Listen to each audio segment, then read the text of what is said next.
afatra faharoa ho an'ny province-ny Tamatave. Eto dia mampilaza anareo ny Tamatave rehetrarehetra, nareo Tamatave io. Fantatro ny fahoriana misy ao Tamatave. Voalohany fitrandrahana ry ny fananantsika. Faharoa, fampijalijalina any amin'ny douane any, indrindra fa ny vahoaka tao Ambatondrazaka reny.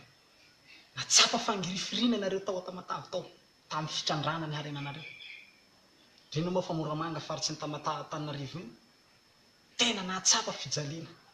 Fa zaho dia milaza aminareo, amin'ny fotoana mahalany filoham-pirenena dia mianina aminareo fa havotako nareo, hanavitra anareo, hamonjy anareo Tamatave, hagnafaka ny Tamatave, ho fontseko Tamatave ary hanavitra anareo.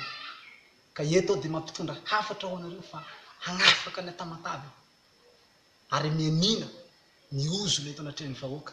Fa raha zaho lany filoham-pirenena ka tsy tanteraka raha noteneniko, tapaho tendako ty, tapaho tendako vonoanareo aho raha tsy tanteraka ny zavatra noteneniko. Ka eto manao fanekena amin'ny Tamatave fa hanavitra ny Tamatave, province-ny Tamatave.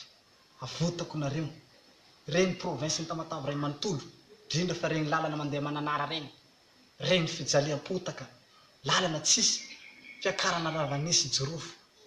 Za hijery an'ireny aho, hojereko reny, sa matahotsy nareo fa hijery anareo aho. Ka noho izany dia mampitondra hafatra anareo Tamatave fa hanavitra anareo, hamonjy anareo. Zahay sy Jesosy Kristy avy any Nazareta hanavitra anareo aho. Ka izay indrindra ny tena antony ilazako anareo fa izaho miaraka amin'ny Jesosy ary iraka Jesosy hanavitra ny Tamatave, hanavitra ny province-ny Tamatave, hamonjy ny vahoaka rehetra, indrindra fa nareo vahoaka sahirana. Vao teo aho dia efa nilaza fa ireo mahatra rehetrarehetra reo vonjeko reo, havotako reo, reo mijaly reo. Ka dia mianina amin'ny Tamatave aho fa hanavitra ny Tamatave, province-ny Tamatave. Ka dia misaotra anao fa vonona ianao, hanohanay hatramin'ny farany, fa raha lany aho hanavitra anareo aho. Misaotra betsaka nagnaraka izay hafatra faharoa izay ka dia mankasitraka tao. Misaotra indrindra.